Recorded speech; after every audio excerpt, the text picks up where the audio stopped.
안녕하세요. 저는 이제 곧 환갑을 바라보는 여자예요. 요즘 환갑은 청춘이라고들 하죠. 저 역시 새로운 인생을 다시 산다고 생각하며 긍정적으로 살아가고 있어요.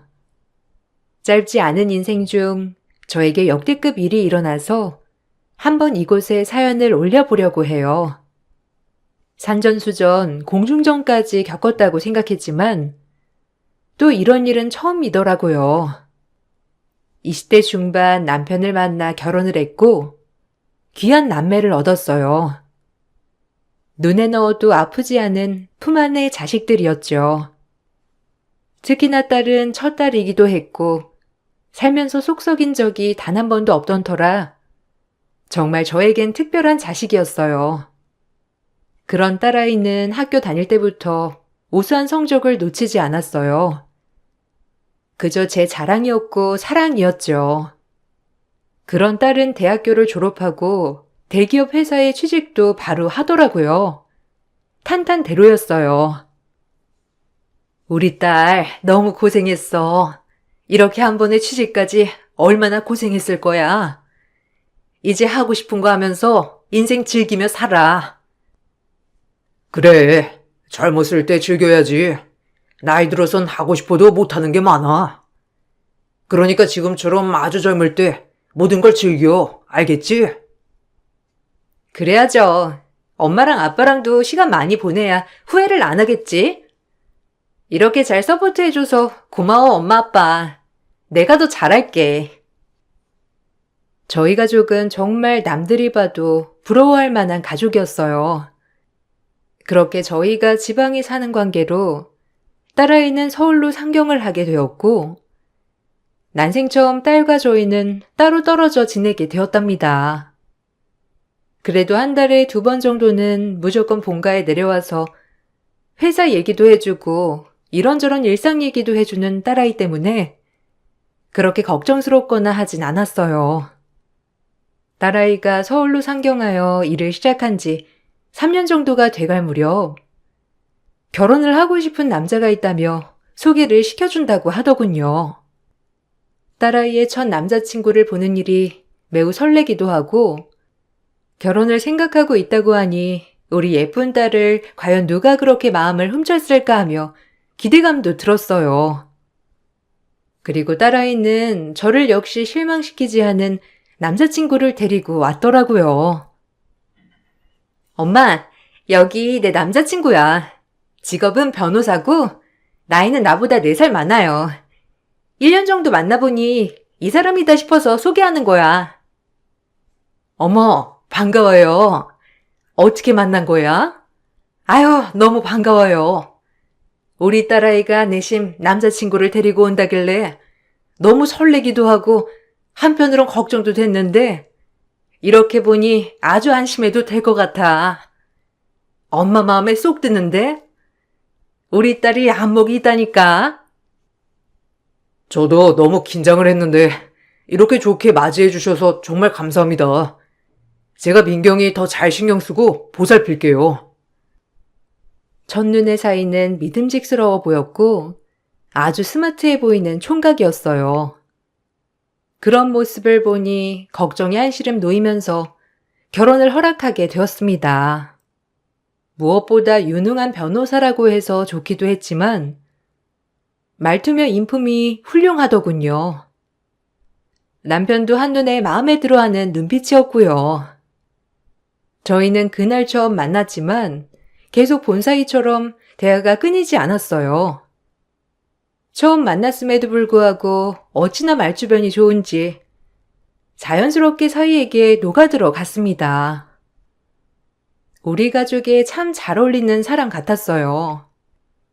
이렇게 한 가족이 더 느는구나라고 생각하며 기분이 너무 좋았죠. 사위와 딸은 저희를 보고 간 다음에 결혼 준비를 일사천리로 하더라고요. 저희가 지방에만 있어서 딸아이 결혼 준비를 제대로 신경 써주지 못한 것만 같아서 한 번은 제가 날을 잡고 서울에 상경을 했어요. 그래도 엄마가 올라와서 이것저것 신경 써줘야지. 돈 필요한 건 없어? 결혼 준비하려면 꽤 많이 들 텐데. 너 자취방 월세 내고 돈도 없을 거 아니야. 엄마가 너희 예물이랑 이것저것은 준비해 줄게. 아참, 상견례 날짜는 정했니? 결혼하기 전에 한번 뵈야지. 안 그래도 얘기는 나왔는데 그쪽 부모님들이 미국에 계셔서. 그래도 병준 씨 보면 딱 티나잖아. 진짜 잘 배우고 큰 거. 그래도 남자는 뭐니 뭐니 해도 부모님을 봐야 해. 성품이 그대로 묻어난다. 특히나 가정적인 남자 만나려면 더더욱. 그래도 엄마는 한시름 덜었어. 네가 이렇게 좋은 남자 만나서 시집 간다고 하니까 엄마 마음이 너무 편한 거 있지? 이제 잘 살면 그걸로 진짜 엄마는 바라는 게 없어. 근데 병준이 어디 쪽에서 근무하니? 뭐 사무실이나 이런 데서 할 거 아니야. 뭐 서초동 쪽에서 한다고 했는데 글쎄 나도 거기까지는 가보지 않아서. 저녁에 병준 씨 불러서 식사나 같이 할까?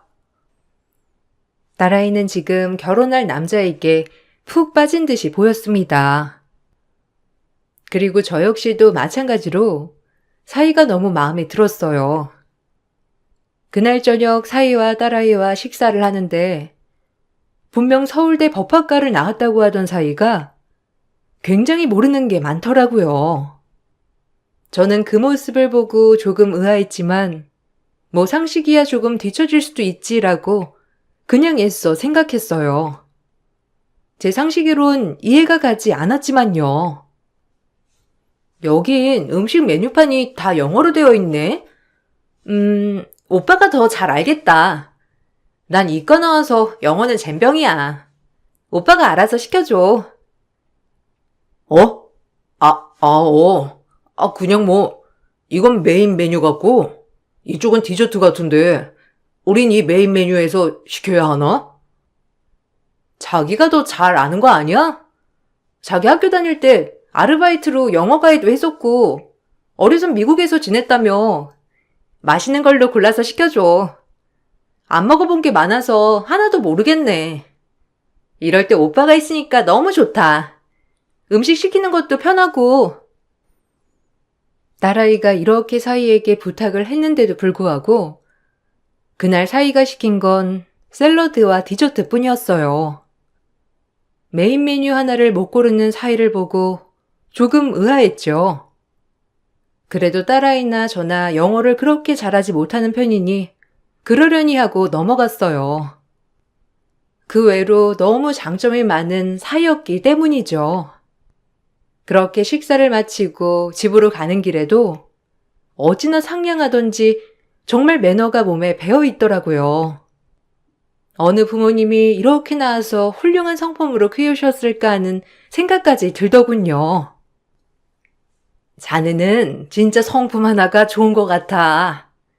오래 본 건 아니지만 이렇게 손짓 발짓 하나만 봐도 느껴져. 사돈어른 빨리 보고 싶네. 에이, 어머님이 좋게 봐주셔서 저야 감사하죠. 저희 부모님이 미국에서 오래 사셨던 분들이라 되게 쿨하시고 남한테 피해 끼치는 걸 굉장히 싫어하시거든요. 제가 그 모습을 많이 배우고 자란 것 같아요.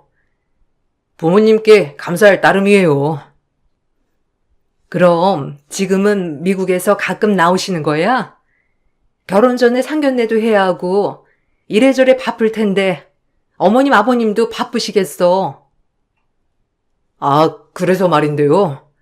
이거 제가 말씀드리려고 했는데 부모님이 너무 바쁘시기도 하고 한국에 나오려면 지금 하시는 사업도 조금 차질이 생기는 부분이 있어서 부모님은 결혼식 때 뵙길 바라시거든요. 정말 말도 안 되는 건 줄 알지만 이게 사정상 한국에 한두 번 나올 수 있는 문제가 아니라서요.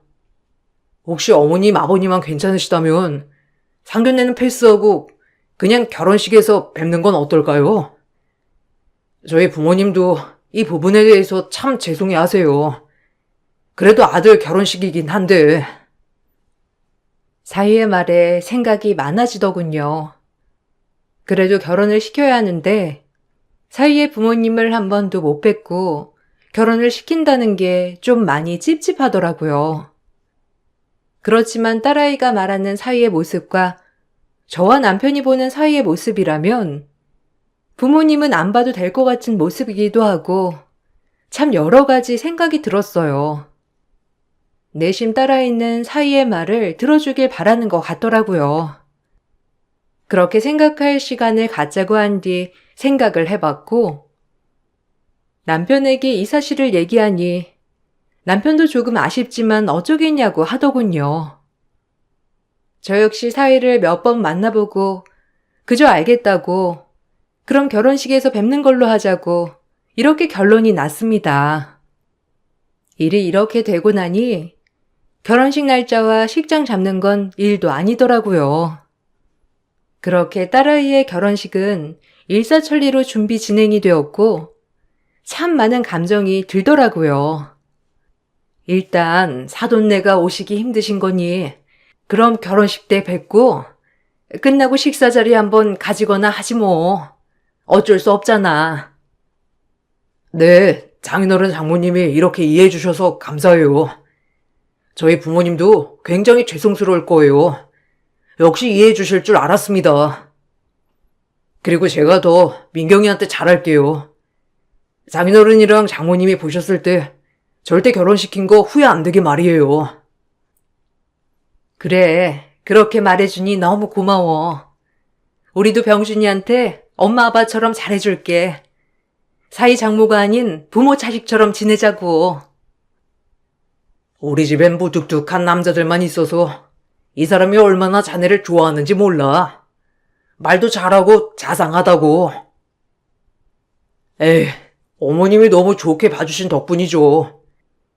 제가 실망시켜드리지 않고 정말 잘할게요, 어머님, 아버님. 믿어주세요. 그렇게 이때까지 아무런 문제가 없이 흘러갔습니다. 제가 딸아이 결혼 문제로 서울에 왔다 갔다 자주 상경을 하면서 예전에 만났던 친구들과도 자주 만나 밥을 먹게 되었어요.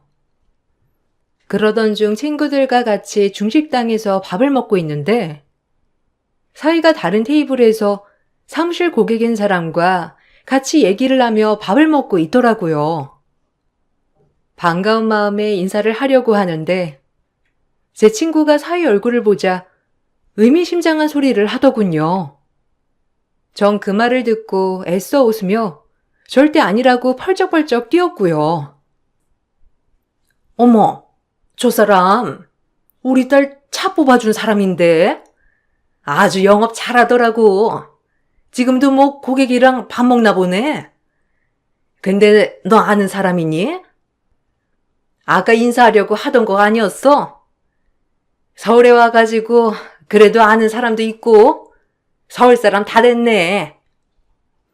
아, 너희도 차 바꾸려면 저 사람한테 바꿔라. 얼마나 꼼꼼하고 친절한지 내 딸이 엄청 까탈스럽잖아. 한 번에 계약했다는 거 아니야. 어? 저 남자 너 아는 사람이야? 자동차 영업사원이라고? 아닌데. 그럴 리가 없는데. 저 사람이 확실해? 너 장담할 수 있어? 아니 그럼 내가 뭐 헛것 보니? 너는 나 기억력 좋은 거 알면서 그런다? 내가 사람 한번 보면 잊지 못하잖아. 왜? 뭐 너 진짜 아는 사람인 거야? 얘가 왜 이렇게 얼굴이 새파랗게 질렸어? 저 사람이 뭐 너한테 실수한 거라도 있는 거니? 친구의 말이 당황스럽더라고요. 그리고 전 그 친구의 말을 듣자마자 그 테이블로 걸어가 사위의 이름을 불렀어요. 그러자 절 쳐다보더니 매우 놀란 눈빛으로 놀라더군요. 저조차도 놀랬고 제 친구는 그 사위 얼굴을 보고 확신하면서 오히려 사위에게 말을 걸었어요. 너무 놀라우면서 변호사라고만 알고 있던 사위가 자동차 세일즈맨이었다는 사실에 말문이 막혔어요. 아니, 거봐, 맞죠? 아, 왜? 저번에 그 내 딸 차 뽑아줬잖아. 그때 얼마나 잘해줬는지 내가 얼굴을 기억한다니까. 나 알죠? 아니, 병준아, 사실이니 이게? 내 친구가 하는 말이 다 사실이야? 어떻게 된 거야? 아, 어디 변명이라도 좀 해봐. 지금 내가 들은 게 사실인지 아니면 네가 여기서 할 변명이 있는지 지금 내가 듣고 있는 게 무슨 말인지 얘기해 보라고. 장모님, 그게 아니고요.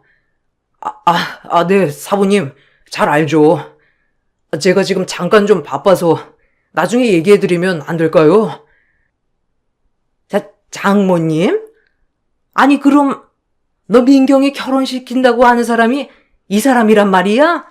어머, 아니 이게 뭔 일이야? 사위는 이 말만을 남기고 벌떡 자리를 박차고 도망을 가더라고요. 제 친구는 저를 보고 제 사이 될 사람이었냐며 놀라움을 금치 못했습니다. 그리고 저에게 아니 네 사이 변호사 될 사람 아니었냐며 더욱더 캐묻기 시작했고 전 할 말도 없고 지금 이 상황이 어떤 상황인지 오히려 더 혼란만 가중 낼 뿐이었죠. 도대체 이게 무슨 감정인지 정말 느낌이 이상하더라고요. 한 번도 인생을 잘못 살았다고 생각해 본 적이 없는데 왜 이렇게 나한테 이런 일이 생겼나 싶은지 오만 가지 감정이 다 들었어요. 아니, 사위? 아니, 네 사이 될 사람 변호사라 그러지 않았어? 아니, 근데 저 사람 자동차 영업사원인데 어떻게 된 거야? 나중에 얘기하자. 지금 나도 너무 놀라서 뭐부터 말해야 할지. 일단 나 좀 먼저 가볼게. 애들아 미안해. 다음에 또 만나. 그래. 아니 이게 뭔 일이야 진짜? 저 사람이 사이라고? 아우 기가 막혀. 그럼 너네 가족이 다 속은 거란 거야? 아니 어쩜 이런 일이 있어? 전 자리를 박차고 일어나서 당장 만나자고 딸에게 전화를 했고 사위에게도 전화를 했어요. 딸은 아무것도 모른다는 얼굴로 들어왔고 사위는 저에게 무슨 죽을 죄를 진 사람처럼 들어오더군요. 전 이 사실을 확실히 짚고 넘어가기 위해 사위에게 다그쳐 말하니 사위는 이실 짓고 모든 걸 밝히더라고요. 그 말을 듣고 있으니 기가 막힐 뿐더러 딸아이는 매우 놀란 얼굴이었어요. 그렇지만 딸아이는 오히려 사위를 감싸려고 했고 그 모습을 보고 있자니 피가 거꾸로 솟는 것만 같았습니다. 오늘 일 어떻게 된 거야? 아니, 영업사원이라니? 거짓말은 도대체 왜 한 거고? 그렇게 거짓말로 속일 수 있을 거라 생각했어? 죄송합니다, 장모님. 처음 민경이 만난 순간부터 거짓말할 생각은 아니었는데 우연한 계기로 민경이가 절 변호사로 오해하는 바람에 그냥 지금까지 이렇게 된 거예요. 대신 이거 하나 빼고는 한치의 거짓말도 없고요. 정말 죄송해요. 오빠, 변호사가 아니라니? 그게 무슨 소리야? 엄마는 또 무슨 소리 하는 거고? 그럼 그동안 변호사라고 날 속인 거야? 미안해.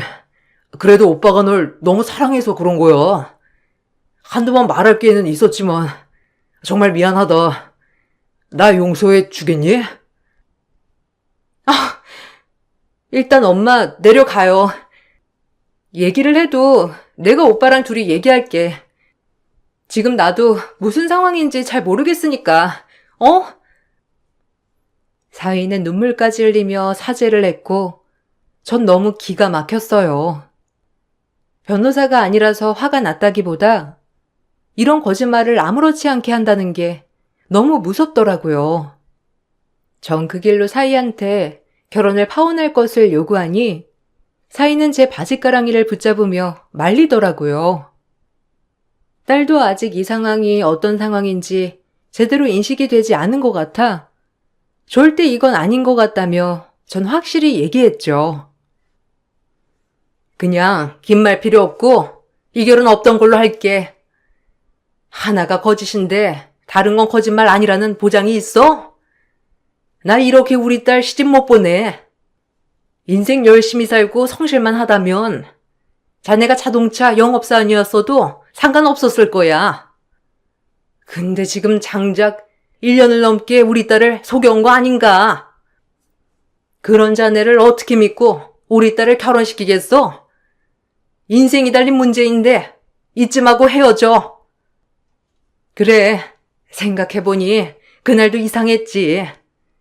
미국에서 살다 오고 무슨 영어 과외도 했다는 사람이 레스토랑에서 시키는 건 죄다 디저트. 엄마, 무슨 소리야. 일단 결혼 문제는 나랑 병준 씨랑 알아서 생각할게. 엄마도 너무 감정적인 것 같으니까 좀 진정해. 어머님, 제발요. 정말 죄송해요. 매번 말하려고 했습니다. 정말이에요. 믿어주세요. 이렇게 마냥 속일 생각은 아니었어요. 제가 어떻게 마냥 속이겠어요? 오늘은 말해야지, 내일은 말해야지 하면서 여기까지 온 거고요. 그래도 저 민경이보다 돈도 훨씬 많이 벌고 민경이 고생 안 시킬 자신 있습니다. 그러니까 한 번만 눈 감고 봐주시면 안 될까요? 직업적인 것 빼곤 괜찮잖아요. 사위도 울고 딸아이도 울더라고요. 참 전 일단 모질게 그 모습을 뿌리치고 다시 집으로 내려갔고 딸아이에게 이 결혼 안 된다고 못을 박았습니다. 하지만 사위가 딸아이를 어떻게 설득했길래 딸아이는 끝까지 사위와의 결혼을 놓지 못했어요. 정말 속상했고 단 한 번도 말을 듣지 않았던 적이 없는 아이인데 중차대한 결혼 문제로 이렇게 저와 의견 트러블이 있을 줄 몰랐거든요. 그렇게 모든 게 거짓인 사람인데 엄마가 널 보내라는 거니? 너 인생 얼마나 긴 줄 알아? 절대 안 돼. 엄만 너 못 보내. 엄마, 내가 괜찮다잖아. 그리고 계속 말하려고 했대. 그 숨기는 심정이야 오죽했겠어? 그리고 내가 그 회사 사람들도 다 만나봤는데 진짜 성실하고 좋은 사람이야. 애초에 변호사가 아니었어도 엄마랑 아빠는 엄청 마음에 들어있을 거라고. 그야 당연하지. 그런데 왜 속이냐 이 말이야. 엄만 그렇게 음흉한 사람 싫어. 여하튼 결혼 얘기는 없던 걸로 해. 그만하자. 병준이 부모님 미국에 있다는 것도 뻥 아니니? 그걸 어떻게 믿어? 영어도 못하는 것 같던데 이제 하나도 못 믿겠다 정말. 딸아이와 실랑이를 벌였고 처음에 제 편을 들어주던 남편도 점점 딸아이 편을 들더라고요. 참 자식 이기는 부모 없다는 말이 맞는지 그렇게 강경할 것 같던 제 마음도 딸아이의 계속되는 고집과 사위가 계속 용서를 구하는 통에 정말 억지로 결혼을 허락했습니다. 썩 내키진 않았지만 정말 못 이기겠더라고요. 중간에 딸이 죽는다고 하는 신용까지 하는 바람에 어쩔 수 없었어요. 제발 다른 거짓말은 없길 바란다는 마음으로 바라가 또 바랬어요. 그리고 결국 전 두 손 두 발을 들고 말았죠. 그래, 결혼해. 후회도 네 몫이고 행복한 것도 네 몫이야. 완전히 엄마 마음은 풀리지 않았지만 뭐 어쩌겠니? 나 빼고 다 이 결혼을 지지하는데 잘 살아 후회하지 말고 병준이 성격이 내가 본 게 맞는다면 아마 널 행복하긴 해주겠지. 안 그래? 엄마, 너무 고마워. 내가 잘 사는 모습 보여줄게. 그러니까 걱정 붙들어 매. 우리 병준 씨도 진짜 이번에 느낀 게 많았을 거야. 그렇게 결혼을 허락했고 결혼식 날이 되었어요. 결혼식 직전까지 반대하는 마음이 목 끝까지 올라왔지만 딸 하나 살리는 셈 치고 서로 그리 좋다는데 어찌할까 하는 마음으로 결혼식에 참석했습니다. 결혼식에 도착하자마자 저는 사위의 부모님부터 찾았어요. 정말 외국에서 살다 나온 것처럼 쿨하고 우아하더라고요. 이것만은 진짜였다는 마음에 작은 안도를 했고요. 그 부모님은 저를 보고 자기 아들에게 얘기를 들었다는 듯이 먼저 죄송하다고 인사부터 했고, 그래도 이건 거짓말이 아니구나 싶었습니다. 아유, 안녕하세요. 저희가 시간이 없어서 이제서야 뵙네요. 참 이런 중대한 일을 앞두고 이제서야 한국에 나오게 됐습니다. 병준이한테 얘기 들었어요. 걔는 무슨 그런 거짓말을. 죄송하게 됐습니다. 상심이 크셨겠어요. 애가 잘난 거 투성인데 왜 그랬는지. 아휴. 네, 이렇게라도 뵙게 돼서 좋네요. 일단 오늘 식 마치고 따로 식사 한번 하시죠.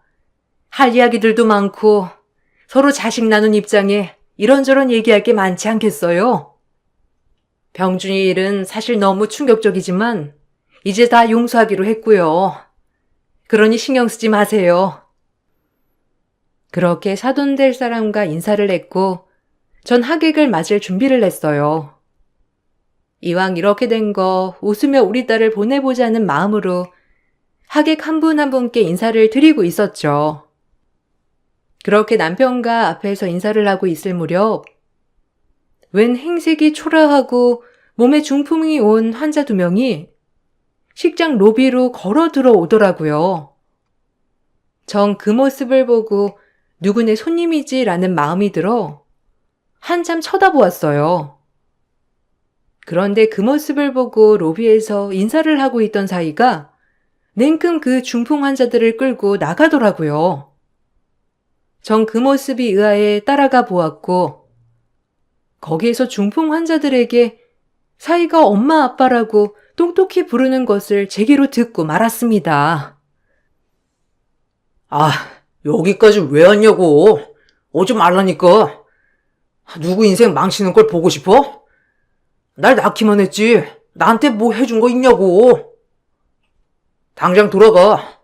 여기를 어떻게 알고 기어와? 하여간 거머리 같은 인간들. 내 인생에서 좀 빠지라고. 당신들은 엄마 아빠도 아니니까. 아유, 어떻게 그러냐, 응? 하나뿐인 아들이 장가 간다는 소식을 들었는데 어떻게 이 부모가 돼가지고 와보지를 않아. 내 인생에서 빠지라고요. 가뜩이나 잘 풀리고 있으니까. 지긋지긋해 당신들. 나한테 뭐 하나 해준 것도 없는 사람들이.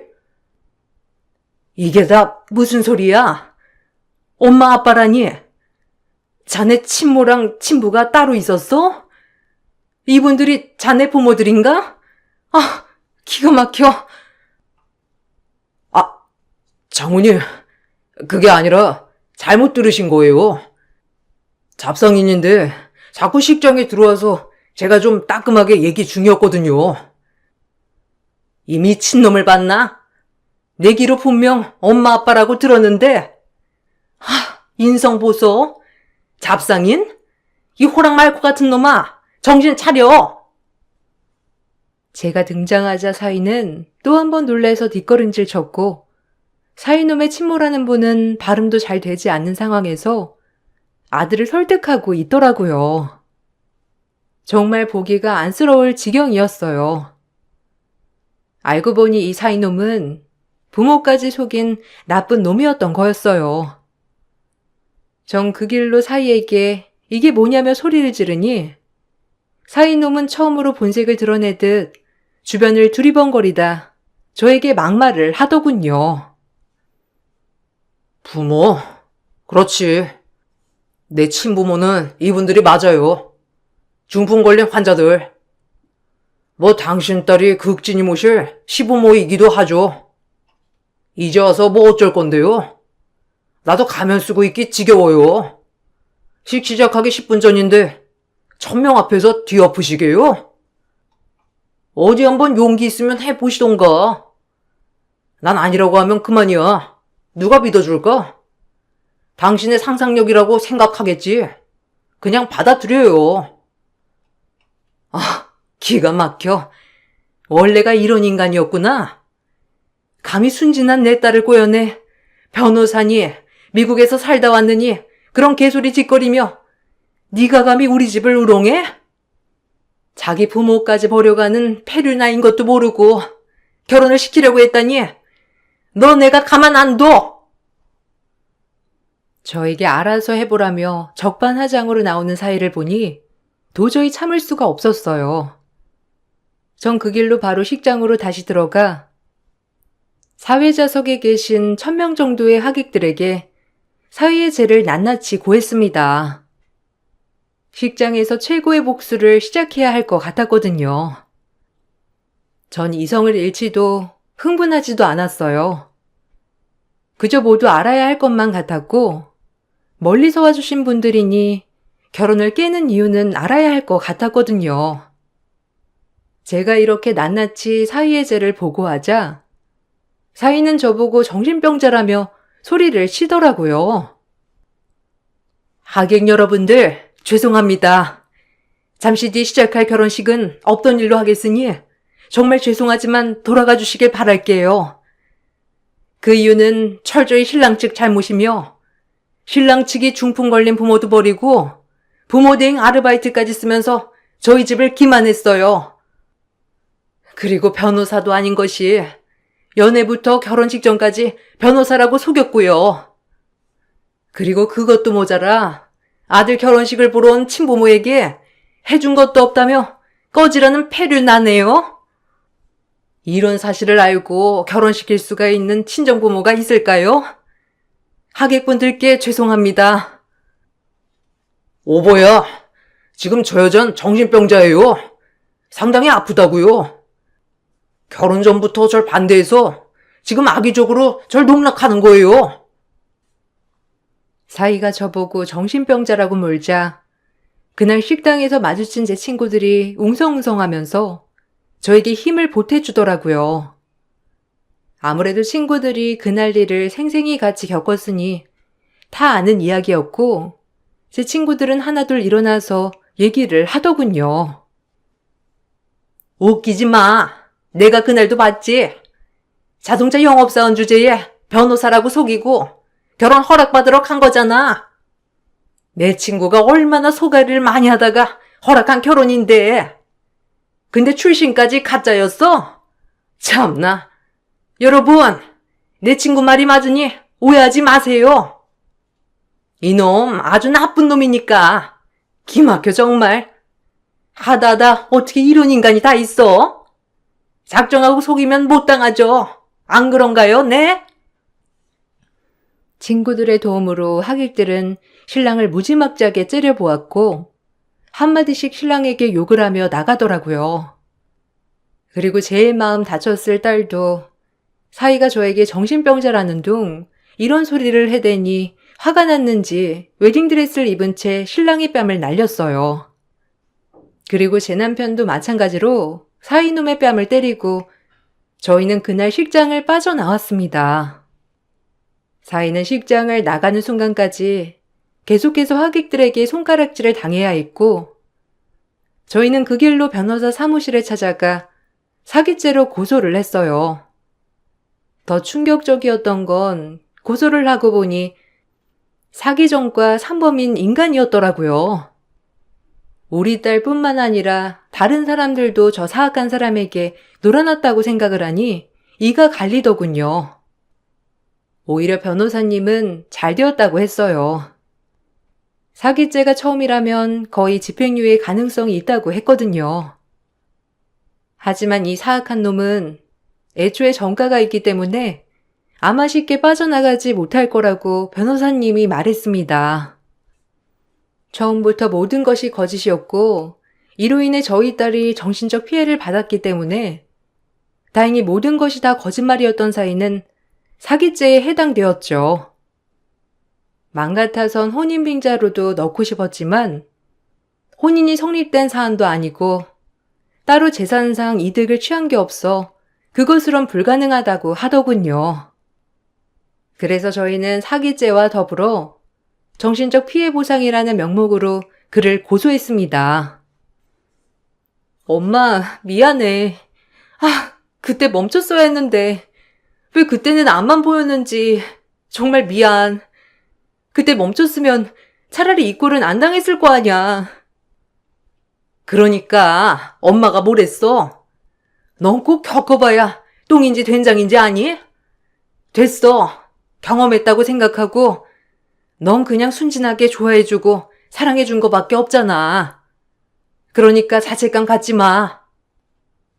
엄마는 지금이라도 이렇게 모든 게 원상태로 돌아온 것만으로도 너무 다행이니까.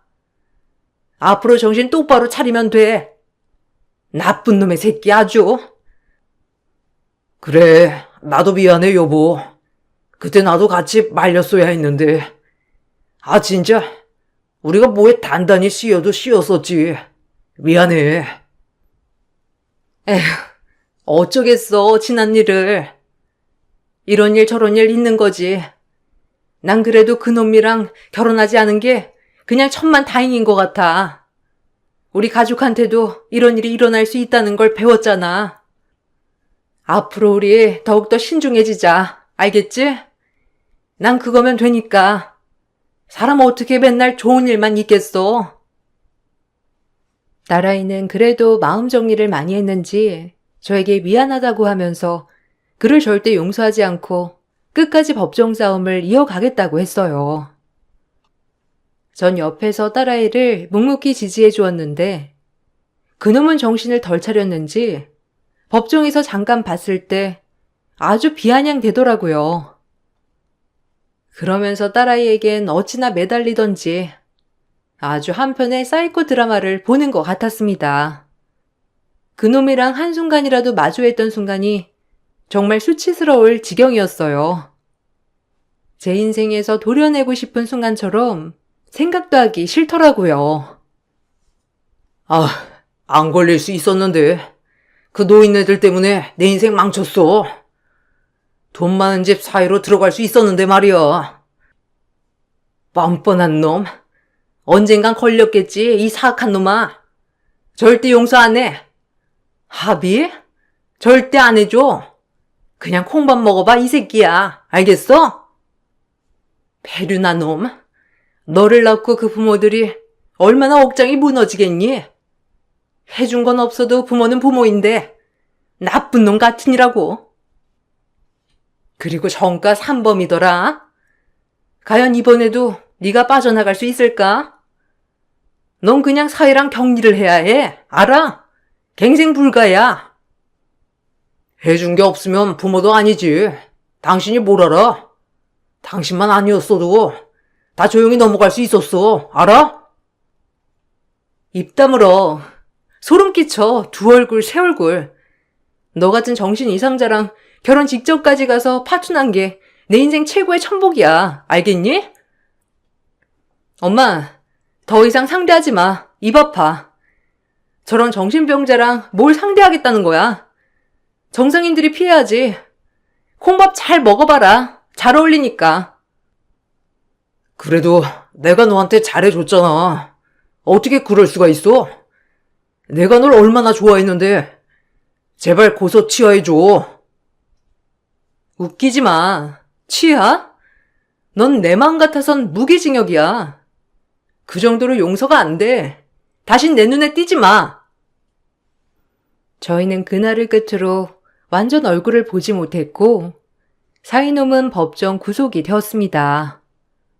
역시나 정가가 있다는 게 크게 작용을 하였고 그 덕분에 바로 교도소행이 확정되었어요. 사기죄로 징역 5년을 받았거든요. 참 이런 일이 있을까 했더니 있더라고요. 그리고 정신적 피해 보상이라는 위자료도 챙길 수 있었어요. 참 그날 일이 있고 나서 돌이켜보니 이 시련이 다 피가 되고 살이 되었던 것 같아요. 우리 가족이 더욱더 돈독해지는 계기가 되었거든요. 그리고 가장 걱정했던 딸아이는 일을 그만두고 서울에서 혼자 살기 싫다고 저희가 사는 곳으로 내려와 작은 공방을 하나 차렸습니다. 저 역시 그런 딸아이를 곁에 두고 있는 게 더 마음이 편하기도 하고요. 지금은 시간이 많이 지나 가끔 저희끼리 추억으로 그놈을 얘기하며 욕도 한 바가지 하기도 하고 그때 얘기도 하면서 에피소드처럼 얘기하고 있어요. 그리고 언제나 친절한 사람이 좋은 사람이 아니라는 것도 배웠습니다. 10길 물속은 알아도 1길 사람 속은 모른다는 말이 왜 있는지도 절실히 깨달았고요. 앞으로 제 인생에 또 다른 어떤 일이 닥쳐올지 모르지만 이번 일을 계기로 더욱더 마음이 단단해진 것 같아 그거 하나는 좋은 것 같아요. 뭔가 어떤 일이든 다 헤쳐나갈 수 있을 것만 같은 용기 말이죠. 여러분들도 어려움이 닥쳐오더라도 꼭 용기 내고 극복하시길 바랄게요. 그럼 저는 이만 글을 마치겠습니다. 좋은 하루 보내시고 읽어주셔서 감사합니다. 안녕하세요. 저는 천안에 살고 있는 36살 남자입니다. 이번에 제가 겪었던 충격적인 상황을 어떻게 대처해야 할지 몰라 고민 끝에 사연을 신청하게 되었습니다. 많은 분들의 조언이 절실하게 필요한 상황이기 때문에 많은 의견 부탁드립니다. 저는 사랑하는 아내를 만나 결혼 생활한 지 5년이라는 시간 동안 사건, 사고 없이 행복하게 지내고 있었습니다. 그런데 어느 날 저희 집에 누군가 찾아왔고 아내가 현관문을 열어준 순간 20년간 헤어졌다던 아내의 남동생이 찾아왔습니다. 아내도 놀랐지만 저도 많이 당황했던 순간이었죠. 아내는 20년간 단 한 번도 쉬지 않고 동생을 찾기 위해 많은 것들을 시도해왔어요. 전단지도 정말 많이 뿌렸고 매번 경찰서에 찾아가 실종 신고 이후 확인된 사항이 있는지 알아보기도 했었습니다. 저와 결혼 후에도 동생을 찾기 위해 많은 노력을 해왔고 저 또한 도움 줄 수 있는 부분은 기꺼이 아내를 도우며 결혼 생활을 유지했었죠. 하지만 그렇다 할 소식을 전해 듣지는 못했었어요. 거의 포기 상태였고 20년간 쉬지 않고 노력해왔기 때문에 더 이상은 무의미하다 생각해 올해가 지나면 동생을 찾는 건 그만 포기하기로 결정을 했었어요. 그런데 준비도 되어 있지 않은 상태에서 아내의 동생을 만나게 되니 어떻게 해야 할지 몰라 일단 집으로 들였고 모두가 거실에 앉아 한동안 아무 말 없이 어색한 분위기에서 서로만 쳐다보고 있었습니다. 아내는 20년 만에 동생을 보게 돼서 그런지 쉬지 않고 눈물을 흘렸어요. 아내의 동생은 태어날 때부터 청각장애를 앓고 있어서 듣지 못하는 상황이었기 때문에 아내와 수어로 대화를 하고 있었고 그동안 어떻게 지내고 있었는지 저에게 대신 말을 전해주기 시작했어요. 그리고 20년간 어떻게 지내왔는지 알 수 있었습니다. 내가 저번에 얘기했었지? 어렸을 적 친구들이랑 정신없이 놀다가 동생을 잘 챙기지 못해 헤어지게 되었고 그래서 부모님께서 동생을 찾으러 다니시다가 사고로 두 분 다 세상을 떠나신 뒤 혼자가 되어버린 나는 할머니 밑에서 자랐다고. 그렇게 헤어지게 된 동생이 갈 곳이 없어 방황하던 중에 어느 식당에서 청각장애를 가지고 있다는 사실을 알고 도움을 주면서 생활을 하게 됐었나 봐. 그런데 마음이 착한 분이신 줄 알았던 식당 주인은 동생이 장애를 가지고 있다는 걸 악용해서 먹을 것과 재워주겠다는 핑계로 주방 일을 시키기 시작했고 한참 동안 그곳에서 일을 하다가 몰래 도망쳐 나왔는데 그 길을 지나던 어떤 아줌마의 도움을 받아 경찰서로 들어가 부모님을 찾으려 했지만 대화가 이루어지지 않다 보니 어려움이 많았었나 봐. 그래서 시설에 잠시 들어가 도움을 받으며 가족을 기다리고 있었는데 그때 하필 부모님은 세상을 떠나시면서 나는 할머니 집에 있다 보니 연락이 닿지 않았고 그렇게 시간이 지나면서 동생은 입양돼서 다른 가정의 돌봄을 받고 있었대. 그렇게 도움을 주셨던 분들과 함께 지내면서 20년의 세월이 흘렀을 때 내가 주말마다 시내에서 사람들에게 나눠줬던 동생을 찾는 전단지가 그분들의 손에 들어가게 되면서 이렇게 만날 수 있게 된 거야. 나는 이제 더 이상 바랄 게 없어. 아내는 20년 만에 동생을 만났다는 거에 많이 놀랐는지 감격의 눈물을 흘리면서 말도 제대로 이어나가지 못했었어요. 그렇게 한참 동안 아내는 동생과 그동안 나누지 못했던 대화를 이어나갔고 늦은 새벽이 돼서야 집으로 돌아갔습니다. 처남이 집으로 돌아간 뒤 어느 정도 이성을 되찾은 아내와 대화를 이어나갔는데 저는 일단 모든 걸 확인해 볼 필요가 있었습니다. 일단 20년 만에 동생을 만났다는 건 정말 축하할 일이고 어렸을 적 기억이 당신과 일치하는 거 보면 나도 거의 확신하고 있긴 한데 그래도 사람 일 한 치 앞도 모르는 건 사실이잖아. 일단 유전자 검사부터 하는 게 좋을 것 같아. 그것만 확인해도 마음은 편하지 않겠어? 내가 봤을 때 확실하지만 유전자 검사는 나도 생각하고 있었어. 당신 말대로 모든 건 조심해서 나쁠 건 없으니까. 그렇게 아내와 앞으로 있을 일들에 대해 대화를 나눈 뒤 저녁에 다시 저희 집을 찾은 처남과 진지한 대화를 이어나갔습니다. 본인도 유전자 검사는 당연히 해야 한다며 적극적인 모습을 보여주면서 검사에 응했고 서로 어느 정도 진정이 됐는지 침착한 대화를 이어나갈 수 있었습니다. 저는 수어를 하지 못했기 때문에 무슨 대화를 하는지 잘 몰랐지만 그래도 아내의 웃는 얼굴을 보니 저도 기분이 좋았고 앞으로 좋은 일만 생기기를 간절히 바랬습니다.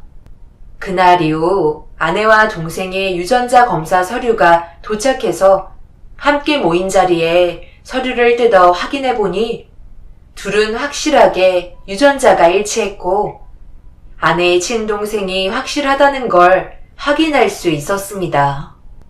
그런데 며칠간 처남이 저희 집을 왕래하고 있었는데 어느 날 예상하지 못한 일이 벌어졌네요. 우리가 그동안 20년을 먹여주고 재워줬으니 어느 정도 키워준 보답을 해줘야 하지 않아요?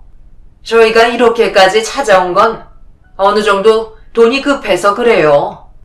누이가 어디에 살고 있는지 알려줬는데 글쎄 정작 중요한 건 말하지 않고 있더라고요.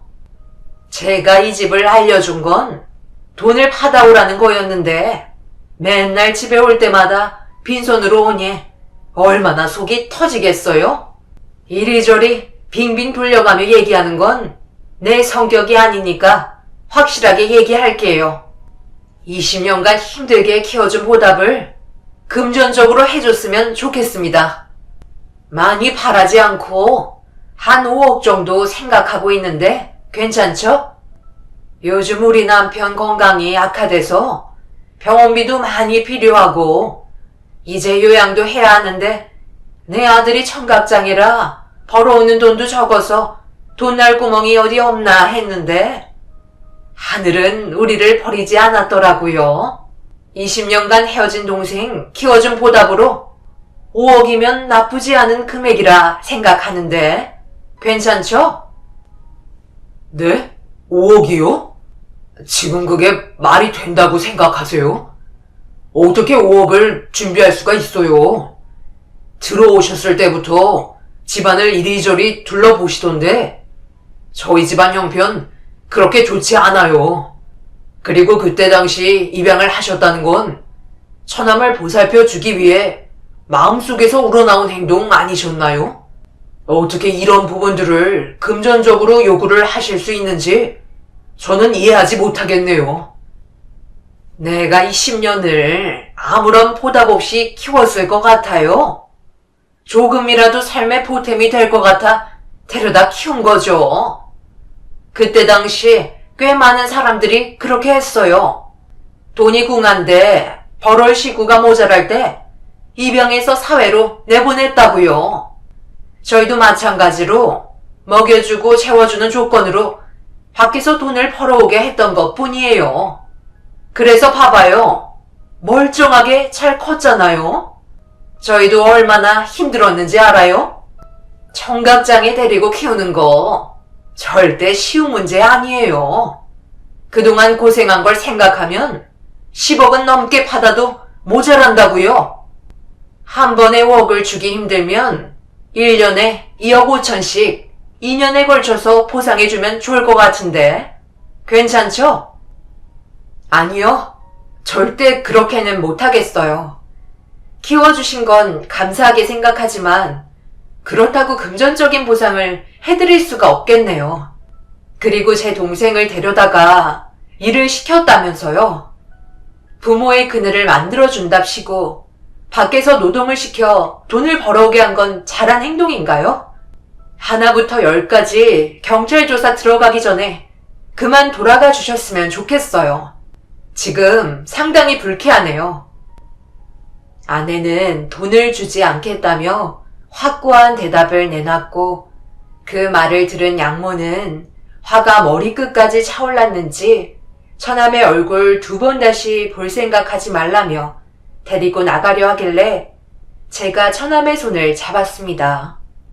뭐하는 짓이냐고 화를 내는 양모의 손을 뿌리친 다음 이 시간 이후부터 저희가 돌봐주겠다며 양모를 내쫓았고 동네가 떠나갈 정도로 난리를 치기 시작하자 결국 경찰이 와서 모든 내용을 조사하기 시작했네요. 그런데 문제는 경찰은 저희 손을 들어주지 않았습니다. 그래도 가족의 일원으로서 받아들여 20년간 키워준 건 부모나 다름없기 때문에 저희 곁에 둘 수 없었어요. 성인이 된 상태에서도 본인이 결정할 수 있는 것들인데 끌려다니는 처남의 정신 상태에도 문제가 있다 생각했습니다. 그날은 어쩔 수 없이 보내줘야 했지만 다음날 아내는 처남과 다시 약속을 잡아 병원에서 검사를 받았어요. 청각장애라는 그늘에 가려져 알지 못했던 처남의 정신은 큰 문제가 있었습니다. 20년간 세뇌를 당해서 그런지 양모의 말이면 벌벌 떨고 있었고 나이가 30이 가까웠는데도 양모의 말이면 경기를 일으킬 정도로 두려운 모습을 보이고 있었네요. 처남을 입양한 목적이 순수한 마음이 아닌 금전적인 이득을 취하기 위해 처남을 데려다가 일을 시켰다는 걸 그때 확실하게 알 수 있었고 병원에서 정신과 치료를 오랜 기간 받아야 할 정도로 많이 안 좋은 상태였어요. 저희는 검사 서류들을 가지고 앞으로 어떻게 해야 할지 변호사와 상담을 통해 대처해야 할 방법을 찾기 시작했습니다. 그런데 어느 날부터 처남이 연락도 되지 않고 저희 집에 찾아오지도 않더라고요. 아내가 처남이 살고 있는 주소를 받은 적이 있었기 때문에 급하게 그곳으로 향했는데 초인 등을 눌러도 집안에서는 인기척이 들리지 않았어요. 아내는 갑자기 사라진 처남이 걱정됐는지 눈물을 흘리면서 또다시 헤어지게 될까봐 걱정하고 있었습니다. 그렇게 한참 동안 처남이 살고 있는 집 앞에서 기다리고 있는데 양모와 처남이 집 앞에 나타났네요. 갑자기 연락이 안 돼서 걱정 많이 했나봐. 눈앞에 없을 때 몰랐는데 이제는 동생을 하루라도 안 보면 불안하지. 그러니까 서둘러 5억 준비해 달라니까. 법적으로 내 아들을 그쪽들이 어떻게 할 수 있는 권한은 하나도 없다고. 내가 얘기했지. 순식간에 사라질 수 있다고. 20년 만에 겨우 얼굴 보게 됐는데 이번에 자금을 준비하지 못하면 이제는 20년이 아닌 평생이 될 수도 있어. 다시 한번 잘 생각해보는 게 좋을 거야. 내 아들 손끝 하나라도 손대면 그땐 법적으로 상당히 불리해진다는 건 대충 알고 있지? 요즘에 변호사와 상담을 나누고 있는 것 같던데 우리도 그냥 당하고만 있지는 않는다고. 이번 달 안에 무조건 5억 준비해놔. 그렇지 않으면 평생 얼굴 볼 수 없을 테니까. 내 말이 무슨 뜻인지 대충 알아들었지? 어떻게 사람의 탈을 쓰고 이런 추잡한 행동을 하실 수 있으세요? 20년 동안 제 동생을 이용해서 먹고 살고 했으면 이제 그만 놔줘도 되는 거잖아요. 우리가 돈이 많은 집안도 아니고 5억을 무슨 수로 구하라는 거예요. 이건 너무 억지 아닌가요? 그런 것까지 내가 방법을 알려줘야 할 필요는 없는 거잖아. 대출을 받던 주변 사람들에게 돈을 빌리던 무슨 수를 써서라도 5억 준비하라고. 그래서 저번에 내가 얘기했잖아. 5억이 힘들 것 같으면 일단 2억 5천부터 입금하라니까. 그럼 그쪽들 곁에 있어주게 할 수 있어. 어떡할 거야? 우리는 당장 내일이라도 사라져버리면 끝이야. 내가 지금 장난하는 것 같아? 양모는 이를 갈고 나온 것 같아 보였어요. 무조건 저희에게 금전적으로 보상을 받으려고 점점 더 강하게 요구하기 시작했고, 심리적으로 많이 불안해하고 있는 아내와 처남을 바라보며 저는 어쩔 수 없는 선택을 해야만 했어요. 변호사는 절대로 돈을 주면 안 된다고 했지만 눈앞에서 처남이 사라져 버린다면 아내는 제정신으로 살아갈 수 없을 것 같았거든요. 20년 동안 죄책감에 시달리다가 겨우 얼굴 보고 만나게 됐는데 두 번 다시 볼 수 없을지도 모를 불안함을 아내에게 안겨주는 것보단 차라리 돈을 주고 그 사람들과 인연을 끊어버리는 게 편할 거라 생각했었어요. 그래서 저는 부모님께 찾아가 저희가 겪고 있는 고민거리들을 전부 다 털어놓게 되었고, 제 말을 진지하게 듣고 계시던 아버지께서 조심스럽게 입을 여셨습니다. 일단 무슨 말을 하는지 대충 알아들었다만 그 사람들에게 돈을 준다는 건 문제가 있을 것 같다. 5억이든 10억이든 달라는 대로 주면 며느리의 동생을 빌미로 주위를 돌면서 계속해서 돈을 갈취해 갈 거야. 그건 확실하다. 내가 봤을 때 불안한 사람은 되려 상대방인 것 같은데 돈은 급하게 필요하니까 점점 며느리에게 자극을 강하게 주는 거고, 두 번 다시 얼굴 볼 일 없을 줄 알라는 말은 돈을 빨리 달라는 거잖아. 그런데 돈을 안 주면 사라져 버린다고? 자신에게 보상이 안 들어왔는데 그렇게 할 수 있을까?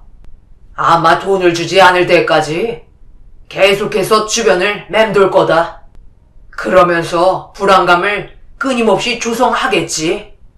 며느리의 동생도 혼자서 판단할 나이지만 정신에 문제가 생겨 끌려다닌다고 했잖아. 그럼 기회를 엿보고 있다가 우리 집에서 생활하게 하면 좋을 것 같은데, 일단 양모랑 떨어뜨려 놓는 게 제일 급선무일 것 같다. 돈을 요구한 시점부터 우리가 데리고 갈까봐 그 사람도 불안해서 곁을 내어주지 않으려 하니까 양모의 경계를 풀어줄 만한 행동을 취하고 우리 집으로 데려오는 게 좋을 것 같다. 저희는 아버지께서 설명해 주신 대로 행동하는 게 좋을 것 같다 판단했었고, 그날 이후 양모를 만나 진지하게 대화를 주고받았습니다. 아버지가 말한 대로 처남을 품에 낀 채 저희가 데려가지 못하게 떨어지지 않으려 하는 모습이 눈에 보였어요. 그래서 돈을 주겠다며 거짓을 꾸미기 시작했습니다. 저희가 돈을 주겠다는 말을 한 순간부터 어느 정도 경계가 풀렸는지 좀 더 수월한 대화를 주고받을 수 있었고, 한 달 내로 2억 5천을 마련해 주겠다는 말에 저에게 종이 한 장을 내밀면서 사인하라고 요구하기 시작했습니다. 세상은 사기꾼들이 너무 많아서 항상 조심해야 되거든. 모든 건 확실한 게 좋은 거니까 여기에다가 사인해. 일단 나도 정말 돈을 줄 생각인지 아닌지 확실하게 알아야 될 필요가 있잖아. 선납으로 5천만 원. 거기에 적혀있는 계좌로 일단 보내놔.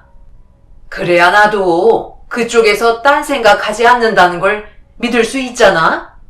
내가 그동안 눈 뜨고 코 베인 적이 얼마나 많은데 이런 것 하나 준비하지 않았을까봐. 각서는 법적으로도 효력이 있다는 거 알고 있지? 그리고 이건 우리가 방금 나눴던 녹음 파일이야. 사소한 거 하나라도 법정에서 나한테 불리하게 작용되면 안 되잖아. 이번 주 안에 5천만 원 입금해. 그럼 내 아들이랑 시간 보내게 해줄게. 그전에는 절대 안 되는 거 알지? 그동안 고생했던 거 이제야 보상 좀 받나 보네. 최대한 빨리 서둘러줘. 양모도 저희가 어떻게 나올 건지 대충 알고 있었고 그걸 대응하기 위해 많은 것들을 생각하고 있는 것 같았습니다. 갑자기 5천만 원을 입금하라는 말을 할 때 당황스럽긴 했었지만 그래도 그 자리에서는 양모의 요구를 들어줘야만 했어요. 짧은 만남 동안 아내와 처남은 많은 대화를 주고받았고 하루빨리 모든 상황이 정리되면 좋겠다고 결국 아내는 처남과 멀어지는 모습을 보며 눈물을 흘리고 말았네요. 어떻게 사람들이 저리 약할 수 있는지 이해할 수 없었습니다. 20년 만에 동생을 보고도 자유롭게 만나지 못한다는 게 너무 가슴이 아팠어요. 그렇게 일주일이라는 시간이 흘렀고 약속된 날 양모의 계좌에 돈이 입금이 안 되자 화가 머리끝까지 차올랐는지 아내에게 전화를 걸었고 아내는 이런저런 핑계를 대기 시작했어요. 결국 양모가 다시 얼굴 보고 얘기 좀 하자는 말에 저희는 약속 장소에 나가 이런저런 변명을 대며 시간을 끌었습니다. 지금 나를 시험하려는 거야? 내 인내심이 어디까지일 것 같아? 이 사람들이 보자 하니까 내가 우스워? 이번 주 내로 5천만 원 입금하라고 했지? 동생 얼굴 2번 다시 안 보고 싶은 거야? 부부가 쌍으로 무식하네. 나도 참을 만큼 참았고 더 이상 시간 끄는 것도 지쳤으니까 여기에서 그만하는 게 좋겠네. 사람들이 양심이 있어야지. 내가 그동안 얼마나 힘들게 데리고 살았는지 알아? 그런데 무상으로 데려가겠다고? 어디서 도둑심보를 드러내는 거야? 2번 다시 그쪽들 앞에 나타나지 않을 테니까 그런 줄 알아. 무식한 거야? 미련한 거야? 20년 만에 동생 얼굴 보여줬는데 고맙지도 않아? 그건 정말 감사하게 생각하고 있어요. 그래도 20년 동안 제 동생 보살펴 주셨잖아요. 하지만 그동안 제 동생을 이용해 20년간 편하게 먹고 살고 한 거 아니었어요? 그럼 이제 놓아줄 때도 됐잖아요. 제가 그동안 얼마나 많은 일들을 해왔는지 아세요? 동생 찾으려고 별의별 방법은 다 동원했었다고요. 그만큼 동생 얼굴 보고 싶은 마음이 간절했는데 5천만 원 5억이 아깝겠어요? 그런데 저희한테 접근하는 방식이 문제가 있으시잖아요. 처음부터 돈을 목적으로 접근하셨는데 저희가 좋게 받아들이겠어요? 일단 몇 가지 더 확인해 볼 게 있어서 그런 거니 좀 더 시간을 주세요. 그리고 제 동생이랑 오늘 하루 대화할 수 있는 시간을 만들어 주셨으면 좋겠어요. 그렇게 해주신다면 이번 주 내로 돈 입금해 드릴게요. 더 이상 저희도 시간 끌고 싶지 않아요. 아내는 그날 하루 처남과 함께 시간을 보내고 싶다며 요구하길래 양모는 아들과 떨어질 수는 없다며 잠시 자리만 비켜줄 테니 못했던 대화 나누라며 자리에서 일어나셨습니다. 아내가 일주일 내로 5천만 원을 확실하게 주겠다며 눈빛에서부터 진실을 얘기하니 어느 정도 답이 되었는지 잠시 자리를 비켜주셨어요. 그리고 아내와 처남은 그날 온종일 대화를 나눴고 저는 그 옆자리를 지키며 웃고 있는 아내의 얼굴을 바라보고 있었네요. 그렇게 짧은 시간을 끝내고 양모와 처남은 집으로 돌아갔어요. 아내는 마음이 많이 아픈지 멀어져가는 처남을 바라보며 하염없이 눈물을 쏟아냈습니다. 그 자리에서 한참 동안 일어나지 못하고 오열을 하던 아내가 어느 정도 진정이 되었는지 집으로 돌아가자며 자리에서 일어났고 그렇게 차에 올라타 집으로 향하던 도중 아내의 입에서 충격적인 한마디에 경악을 하고 말았습니다. 재차 물어봤지만 아내의 말은 변하지 않았어요. 결국 아내가 말한 대로 움직여야만 했고 다음날 낮에 저 혼자 처남이 살고 있는 집으로 향했습니다. 그리고 초인등 대신 문을 두드린 순간 말도 안 되는 일이 벌어지고 말았네요. 청각장애였던 처남이 문을 열어주었고 저와 눈이 마주친 상태로 정적이 흐르자 급하게 문을 닫으려는 순간 순식간에 경찰들이 들이닥쳤습니다. 아내가 말한 대로 충격적인 진실이 드러나는 순간이었어요. 간절하게 원하는 사람을 상대로 거짓을 꾸민 그 사람들은 사기꾼 집안이었네요. 방에서 낮잠을 자고 있었는지 밖이 소란스러워지자 눈을 비비며 방문을 열고 걸어 나온 노인은 갑작스런 상황에 놀랐는지 그 자리에서 털썩 주저앉아 아무것도 하지 못한 채 경찰들에게 붙잡혔습니다. 그렇게 모두가 경찰서로 연행이 되었고 사기죄로 그 사람들은 처벌을 받아야만 했어요. 한 사람의 마음을 이용해 철저하게 접근했던 사람들은 결국 징역을 면하지 못했죠. 어떻게 사람의 아픔을 가지고 그런 행동을 하실 수 있는 거죠? 저도 처음에 유전자 검사를 통해서 모든 게 진실인 줄 알았어요. 하지만 대화를 주고받을수록 제 동생이 아닌 듯한 느낌이 들었죠. 사람의 얼굴이야 살아온 환경으로 인해 변할 수 있지만 아무리 20년이 지났어도 어렸을 적 기억을 하나도 못한다는 건 말이 안 되잖아요. 정신적인 충격을 받았어도 부모의 얼굴을 전혀 알지 못한다는 건 문제가 있는 거죠. 그래서 다시 한번 유전자 검사를 해봤어요. 그런데 처음에 확인했던 유전자 일치와 다른 결과를 확인할 수 있었고 그걸 알고 있는 상태에서 대화를 주고받았는데 확실하게 알 수 있었죠. 당신들은 사기꾼 집안이었다는 걸. 아무리 20년이 지났어도 세상 떠난 엄마의 다리가 불편했는지도 모르고 아빠의 모습도 전혀 다르게 얘기하고 있는데 얼마나 가슴이 무너졌는지 알아요? 사람의 아픔을 이용해서 돈을 갈취하려는 당신들을 절대 용서해주고 싶지 않네요. 아내는 멈추지 않는 눈물을 계속해서 닦으며 그 사람들에게 화를 내고 있었습니다. 사람의 마음을 이용해 사기치려는 그 사람들이 너무나 괘씸해 보였어요. 진실이 밝혀지고 나니 양모라며 거짓말을 쳤던 사람은 아무 말도 하지 못한 채 고개를 떨구고 있었습니다. 그래서 아내가 동생이라고 생각했던 그 사람과 수어로 대화를 주고받고 헤어질 때 오열을 했는지 그제서야 이해를 할 수 있었죠. 이렇게까지 철저한 계획을 가지고 접근하려는 사기꾼들이 있을 거라곤 정말 상상도 하지 못했네요. 모든 게 거짓이었다는 것 때문에 아내는 지금까지도 정신적인 충격에서 벗어나지 못하고 있는 상태입니다. 그 사람들은 고작 징역 몇 년이지만 저희 가족의 아픔은 평생이라 너무나도 괴롭네요. 아내는 그날 이후 더 이상 동생을 찾지 않고 있어요. 또다시 이런 상황이 올까봐 걱정을 하고 있습니다.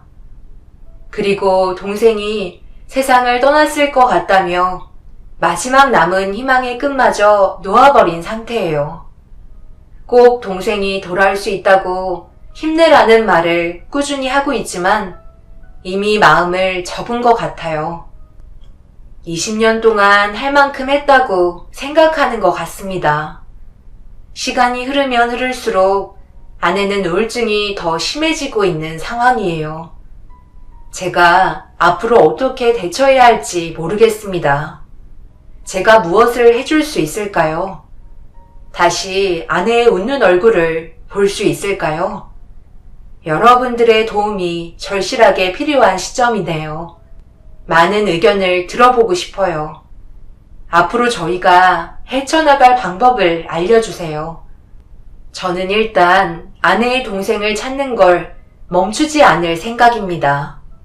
지금까지 아내가 버티며 살아왔던 것도 동생을 다시 만날 수 있을 거란 희망 때문에 살아왔는데 그게 무너진 것 같아 버티지 못하는 것 같아요. 그래서 저라도 아내의 동생을 찾기 위해 움직일 생각입니다. 더 좋은 생각이 있으시다면 아낌없는 조언 부탁드릴게요.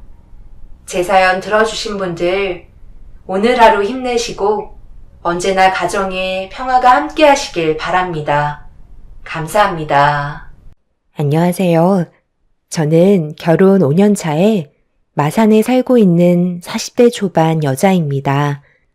얼마 전에 지인의 추천으로 알게 된 사연 채널에 제가 겪게 된 일들도 사연을 신청해 보는 게 좋을 것 같다고 해서 이렇게 글을 작성하게 되었네요.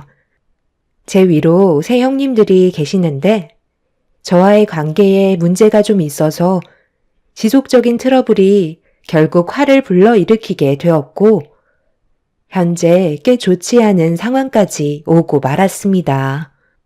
시부모님께서 한 지역에 같이 사는 걸 원하셔서 저희 가족 모두 같은 지역에 거주하고 있는데요. 제가 시댁 집안의 며느리로 들어오기 전에 세 형님들은 워낙 서로 똘똘 뭉쳐 잘 지내오셨는지 텃세가 상당했었어요. 가족들이 모여있을 때는 잘 챙겨주는 척 하더니 며느리들만 모여있을 때는 완전 반대되는 성격을 보여주셨죠. 그런데 이런 말 못할 상황들을 혼자 앓고 있었는데 시모가 뒤에서 전부 지켜보고 계셨나 봅니다. 갑자기 세 형님들과 저를 다과방으로 부르셨어요. 그리곤 시모가 형님들께 저와의 관계에 문제가 있다는 걸 잘 안다며 최대한 좋은 관계로 지내길 원하셨네요. 어머, 어머님. 뭔가 오해가 있으신 듯한데요. 저희는 원래 잘 지내고 있었어요. 제가 큰 며느리로서 막내 동서 챙기는 거 못 보셨어요? 막내 동서, 내가 그동안 신경을 안 써줬다고 생각해? 한번 물어나 보자. 어머님이 하신 말씀이 우리도 너무 서운해서 그래. 여기서 뭘 더 어떻게 해주길 바라는데? 그렇게 다그치듯 얘기하면 싸움밖에 더 하겠니?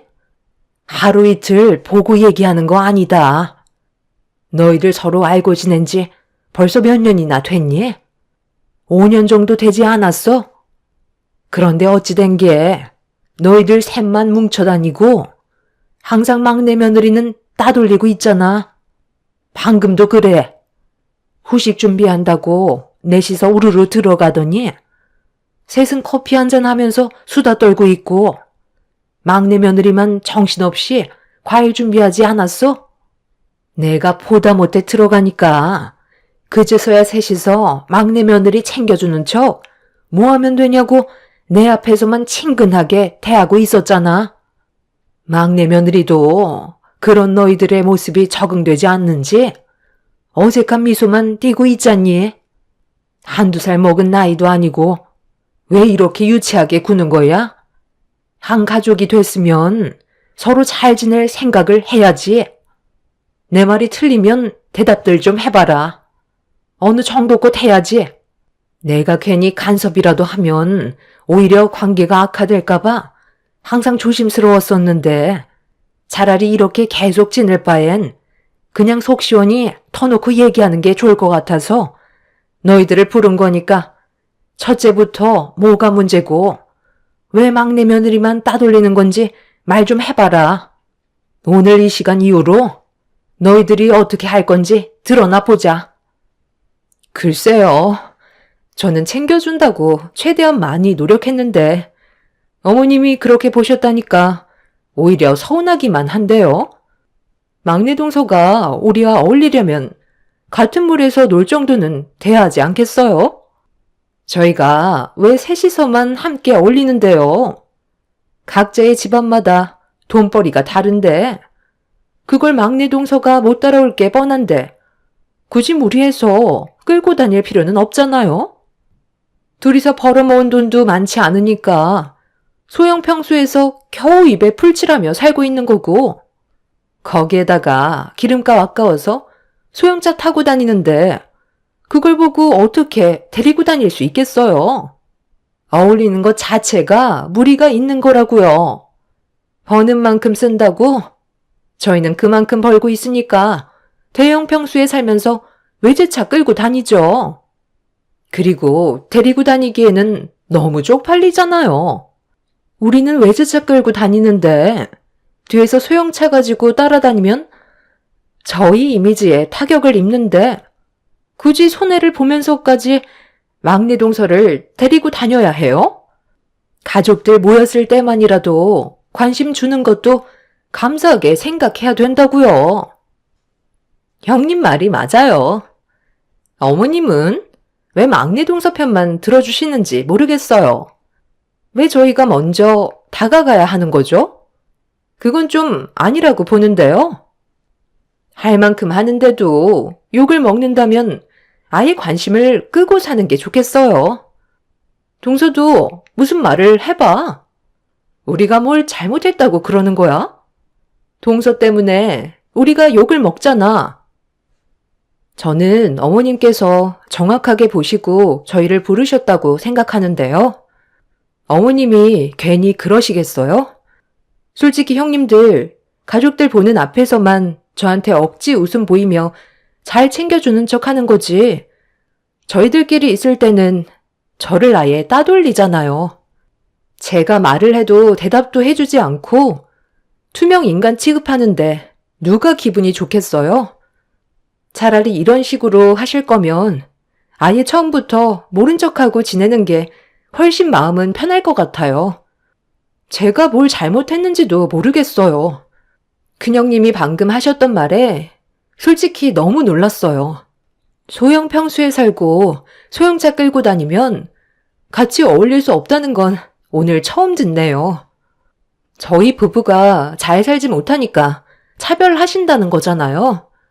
형님들이 얼마나 잘 먹고 잘 사는지 잘 알지 못하지만 집안의 재력 가지고 사람을 함부로 판단하는 건 확실히 잘못된 것 같은데요. 지금 시대가 어느 때인데 양반 천민 따지는 것도 아니고 급을 나눈다는 게 말이 된다고 생각하세요? 남들의 부러움을 산다고 해서 형님은 지금의 삶에 만족하시나요? 대충 들어보니까 그 정도의 돈을 벌기 위해선 밤낮 안 가리며 쉬지 않고 일을 하신다는데 돈이 행복의 척도는 아니잖아요. 세상 떠나면 싸들고 갈 것도 아닌데 굳이 돈을 쫓아갈 필요가 있냐는 거예요.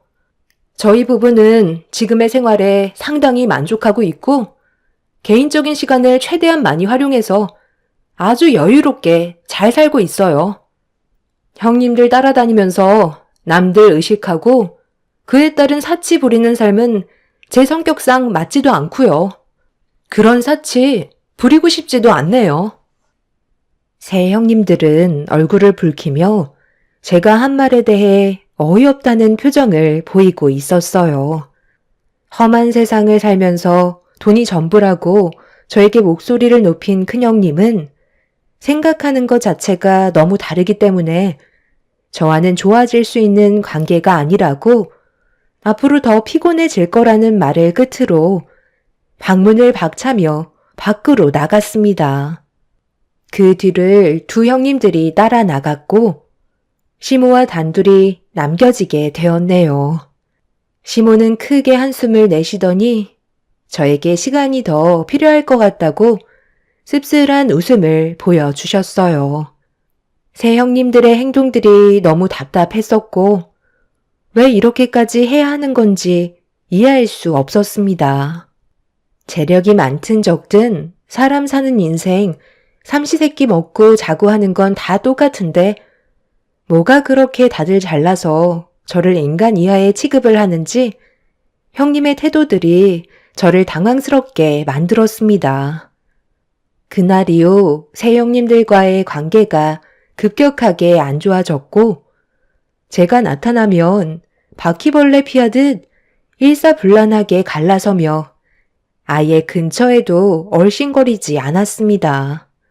이런 관계가 지속되자 가족들 전부 상당히 불편하게 생각하고 있었는지 결국 한 소리가 나오고 말았어요. 화가 잔뜩 올라오신 시부가 가족 전체를 자리에 앉힌 뒤 입을 여셨네요. 너희들 이런 식으로 행동할 거면 차라리 오지 않는 게 좋겠다. 내가 지금 이 나이에 너희들 눈치 보면서 살아야 되겠니? 앉는 자리마다 가시방석이고 너희들만 보면 숨이 턱턱 막혀서 나까지 정신적으로 상당히 스트레스를 받고 있는 상황이다. 계속 이런 관계를 유지할 거면 그냥 다들 인연 끊고 살아. 형수님들이 이 사람을 무시하는 거잖아요. 가만히 있는 사람 왜 이렇게까지 못살게 구는 거예요? 저는 아버지 말에 동의해요. 한꺼번에 모이는 것보다 차라리 따로 찾아뵙는 게 스트레스 안 받고 좋겠어요. 형들도 형수님 눈치 그만 보고 무슨 말이라도 해봐. 여기가 정치판도 아니고 즐거운 주말에 왜 이런 식으로 우리가 피해를 봐야 하는 건데? 형들도 정말 대단하다. 어떻게 형수님들 성격이 하나같이 똑같은 거야? 저렇게 같은 마음으로 한데 뭉치는 것도 쉽지 않을 텐데. 제가 봤을 때 큰형수가 이런 분위기를 조성하는 것 같은데요. 둘째, 셋째 형수는 큰형수만 따라다니고 어떠한 의견이라도 항상 동의한다고 하잖아요. 뭘 얻어먹을 게 있으셔서 이런 분위기를 계속 만드는지 모르겠지만 이런 식으로 가다간 언젠간 집안 싸움 엄청 크게 날 것 같다고요. 지금 저한테 큰 소리 친 거예요? 당신은 왜 가만히 있어? 서방님이 나한테 뭐라고 하잖아. 당신도 내 편에 서서 대변해 줘야 하는 거 아니야? 무슨 편을 들어줘? 내 집에 오는 이유가 서로 헐뜯으려고 오는 거야? 오래간만에 얼굴 봐서 오늘은 조용히 넘어가는가 싶었는데 너가 제일 문제야. 우리 집안에 제일 큰 며느리로 들어왔으면 밑에 아랫사람들을 잘 챙겨야지. 너부터가 막내 며느리를 따돌리니까 위에 애들도 똑같이 따라 하는 거잖아. 너만 잘했어 봐라. 이런 일이 생겼겠니? 둘째, 셋째 너희들이 한번 얘기해 봐라. 그네를 주축으로 분위기를 몰아간 건 맞지? 그러지 않고서야 한꺼번에 너희들이 똑같이 행동했겠니? 솔직히 막내 동서가 살가운 성격도 아니고 저희가 어울릴 수 있을 정도로 여유가 있는 것도 아니라 서로 가까워질 수 있는 계기가 별로 없었어요. 저는 막내 동서와 맞는 성격도 아닌 것 같고요.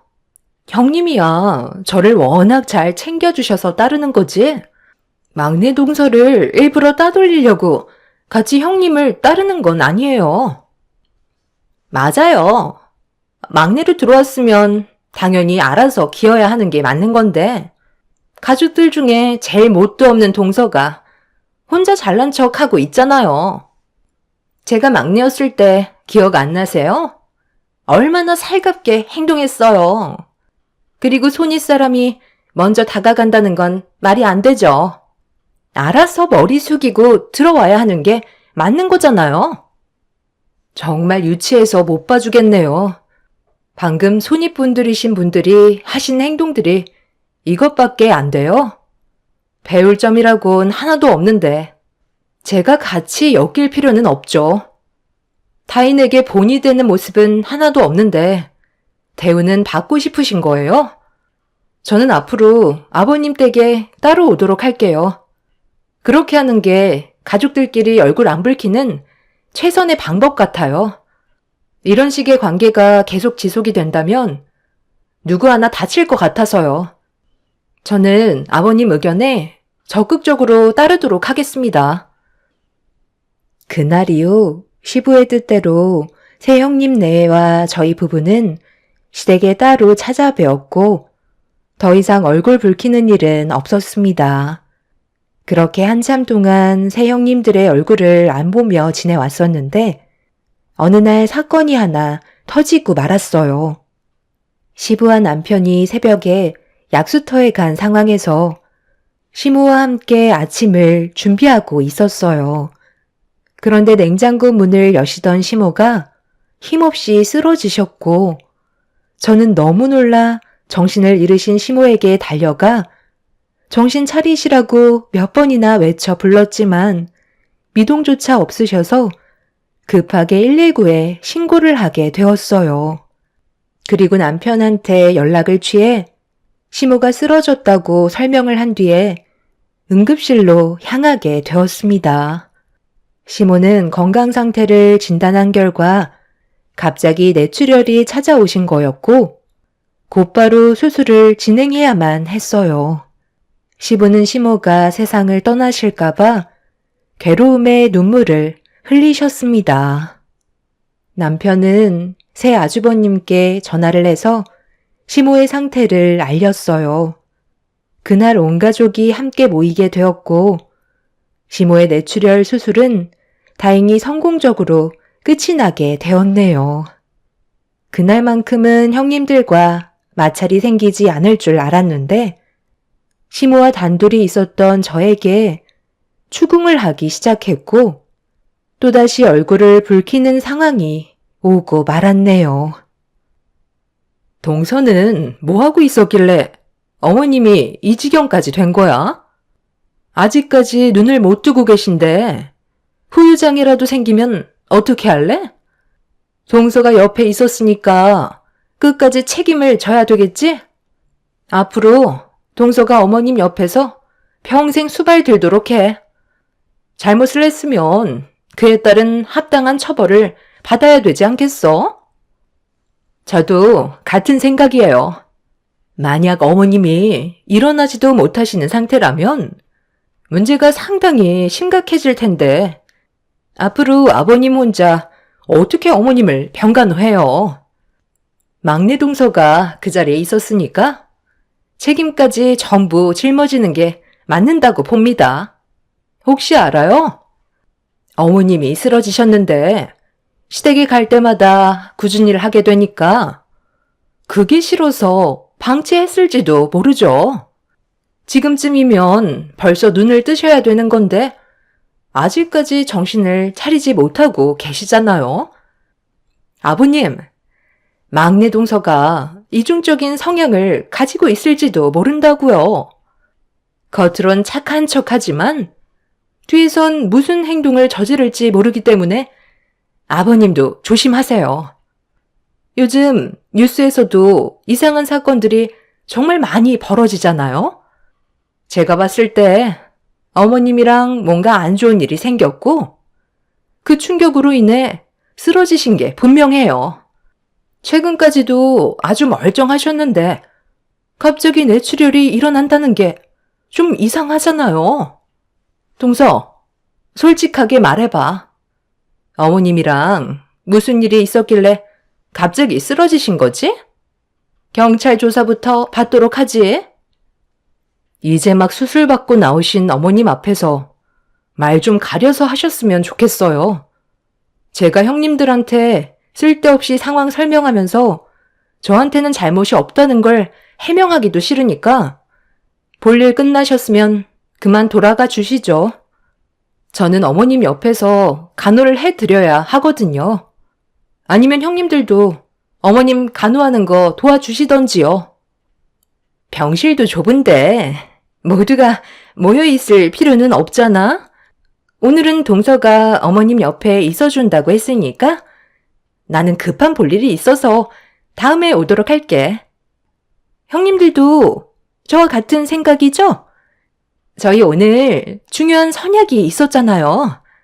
더 늦기 전에 일단 약속 장소로 가는 게 좋을 것 같은데요. 아버님, 나중에 연락드릴게요.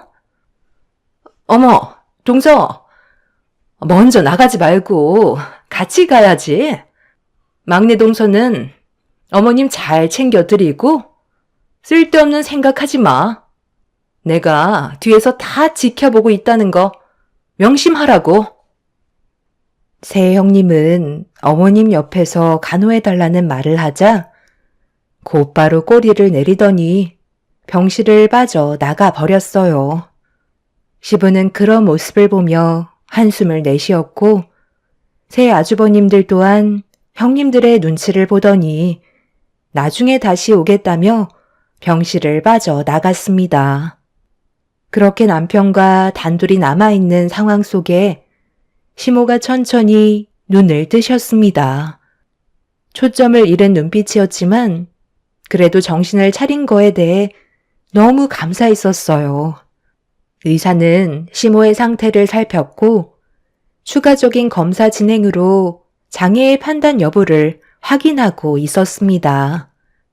다행히 크게 문제되는 건 없었고 의사는 최대한 신속하게 119에 신고를 해서 조치를 받았던 게 시모의 생명을 살릴 수 있었던 거라는 말을 꺼내었네요. 시부는 저에게 너무 고맙다며 제 손을 잡아주었고 하루가 다르게 시모의 건강 상태는 좋아지고 있었습니다. 그런데 큰애들은 그때 이후로 단 한 번도 오지 않는 거야? 내가 입원해 있는 동안 퇴근하고 온다 했으면 약속을 지켜야지. 바빠서 못 오는 거래? 네, 그이가 전화를 했는데 많이 바쁜가 봐요. 시간을 낼 수 없는 상황이라고 하는 것 같아요. 제가 나중에 다시 한번 연락을 해보도록 할 테니까 누워 계세요. 며느리들은 그렇다 쳐도 자식놈들까지 안 오는 건 너무한 거 아니야? 어찌된 게 연락 한 통 없어? 힘들게 배 아파 나와 키워줬더니만 결국 돌아오는 게 이거야? 아주버님들이 형님들 눈치를 많이 보는 것 같아요. 아마 큰형님의 입김이 있어서 더 못 오는 거 아닐까요? 제가 따로 연락을 취해보든지 할게요. 하여간 어떠한 상황에서도 큰며느리는 빠지지 않는구만. 안 되겠다. 큰며느리한테 전화해서 나 좀 바꿔줘 봐라. 감히 내 말을 무시하고 있어? 여보세요? 동서가 웬일이야? 나한테 전화를 다 하고 내 도움이 필요한 건 아닐 테고 뭘 원하길래 전화를 했을까? 설마 돈을 빌려달라는 건 아니겠지? 나다. 너 내 말 무시하는 거야? 병원에 오라고 한 적이 언제인데 아직까지 코빼기도 안 비치는 거야? 전날에는 내가 깨어나지 못할까봐 제일 많이 걱정했다면서. 어머님, 몸은 좀 괜찮아지셨어요? 제가요, 근래 많이 바빠서 시간이 좀처럼 나지가 않아요. 그래도 병원에 가게 되면 하루를 날리는 건데 저에게 그만한 여유가 아직 생기지 않았거든요. 퇴원은 언제 하세요? 병원에서 말고 집에서 뵙는 게 좋겠어요. 요즘 도연 아빠도 많이 바쁘거든요. 그리고 도연이 가학고 준비 중이라 정신이 하나도 없어요. 너무 서운하게 생각하지 마세요. 너 솔직하게 말해봐라. 내가 수발이라도 들어달라고 할까봐 그게 무서워서 이러는 거니? 그래서 너희들 지금 날 피하고 있는 거야? 빨리 대답해 보라고. 아휴, 솔직하게 말해달라고 하셨으니까 하는 말인데요. 지금 어머님 상태가 안 좋으신데 제가 주말에 가끔 어머님 댁에 가게 되면 몸이 불편하시니 제가 모든 걸 직접 해야 되는 거잖아요. 밖에서도 힘들게 일을 하고 있는데 어머님 댁에 가서까지 일을 해야 될 필요가 있겠어요? 건강하셨을 때는 어머님이 거의 다 해주셨지만 지금은 상황이 많이 바뀌었잖아요. 제가 한 번이라도 더 움직여야 되는 일이 앞으로 계속 있을 테고 그 이가 장남이니까 모셔야 한다는 말이 나올지도 모르는데 제가 굳이 그런 말을 들으러 갈 필요가 있겠냐고요. 어머님이 그렇게 생각 안 하신다 하셔도 저는 지금 어머님의 건강 상태론 찾아뵙고 싶지가 않아요.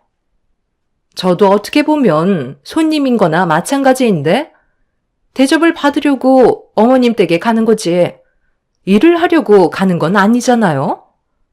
제 밑에 동서들도 저와 같은 생각이더라고요. 어머님이 수발 들어달라는 말씀하실까봐 피하고 있는 중이에요. 제가 또 주동했다고 오해하실 것 같아서 드리는 말씀입니다. 나는 그런 생각 조금도 가지지 않았는데 너희들은 벌써부터 그런 마음을 가지고 있었다는 거지? 내가 걷지 못하고 손가락 하나 까딱하기 힘들어도 너희들한테는 도와달라는 말 한마디 하지 않을 테니까 오늘 당장 병원으로 다들 모여라. 내가 진지하게 할 말이 있다. 오지 않으면 분명 후회하게 될 거야. 후회는 어머님이 하셔야죠. 애초부터 막내 동서 편만 들어주니까 결국 전부 다 등을 돌려버린 거라고요. 아버님도 저희 편에선 좋은 말 해주신 적 없잖아요? 이래서 아프기 전에 옆에 있는 사람들한테 잘해야 된다는 말이 나오는 거예요. 어머님이 뿌리신 그대로 걷어들이시는 거니 쥐뿔도 없는 동서내외 옆에 끼고 사세요. 큰 형님은 막 나가기로 작정을 했는지 시모에게 해선 안 될 말들을 쏟아내었고 너무 큰 충격을 받으신 시모는 머리가 아프셨는지 양손으로 머리를 잡으며 고통스러워 하셨습니다. 시모의 흥분은 좀처럼 가라앉지 않았고 많은 생각을 하고 계시는 것 같았어요. 그날 새형님 내외는 병원에 오지 않게 되면서 시모의 마음도 굳게 닫혀버렸습니다. 형님들과는 사이가 안 좋아질 수도 있겠지만 아주버님들은 왜 병원에 오지 않는 건지 이해할 수가 없었어요. 남편은 화가 머리끝까지 올라와 새 아주버님 댁에 직접 찾아간 적도 있었지만 얼굴 한번 본 적이 없었습니다. 그런데 어느 날 새형님의 연락처 메인 사진이 바뀌어 있더라고요. 충격적이게도 새형님네 애들은 이런 상황 속에 제주도로 여행을 다녀왔고 자랑이라도 하듯 자신들의 배경사진을 바꿔놓은 상태였네요.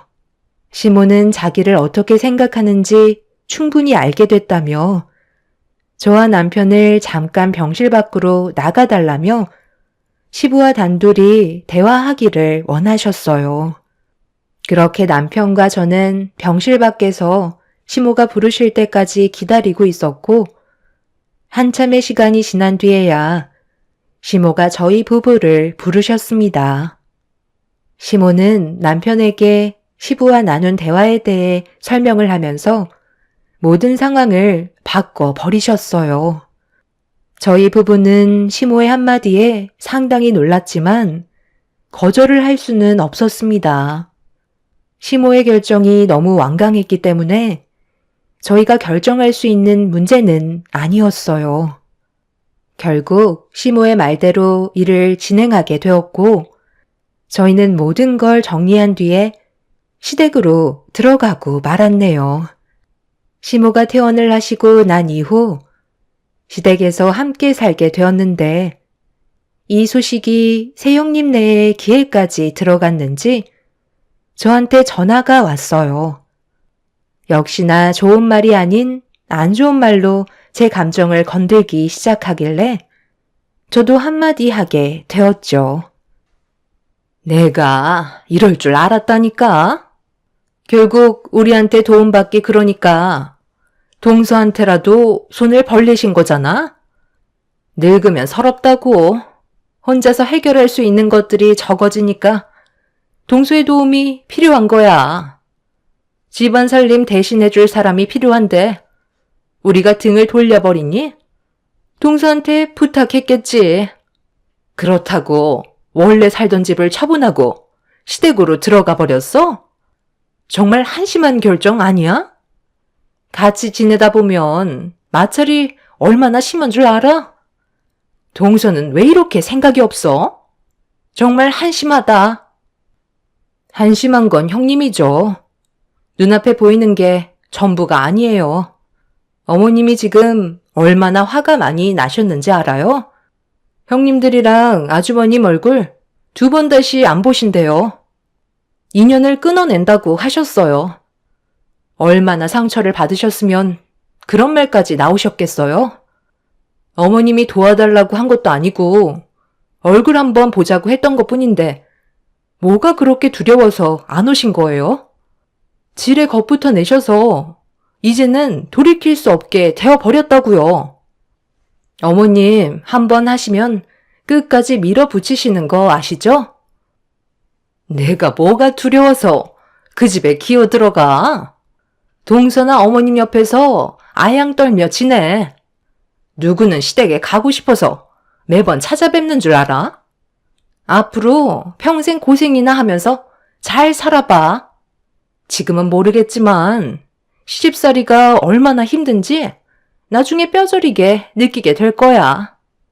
한 번뿐인 인생, 동서도 참 불쌍하다. 옆에서 시모와 시부가 형님의 목소리를 전부 다 듣고 있었고 저는 시모가 전달해달라는 말 한마디 한 뒤에 전화를 끊어 버렸습니다. 형님은 제 말을 듣고 당황했는지 끊임없이 전화를 했지만 끝까지 받지 않았네요. 결국 새형님네 애들은 계획대로 시댁에 모두 모이고 말았습니다. 들어오자마자 새형님 내외는 목소리를 높이면서 말도 안 된다고 난리를 치기 시작했어요. 시부모님은 그런 모습을 침착하게 바라보셨고 본인들이 선택한 길이니까 받아들이라는 말을 꺼내셨네요. 절대 받아들이지 못한다고요. 이건 전혀 상황이 다른 문제라고요. 저희는 그 말을 따를 수 없어요. 당장 취소하세요. 이게 말이 된다고 생각해요? 너희들은 되고 왜 얘들은 안 되는 건데? 정말 어이가 없어서 말도 안 나온다. 지금까지 고개 한번 내민 적 없는 것들이 이제 와서 이러면 너무 속 보이지 않아?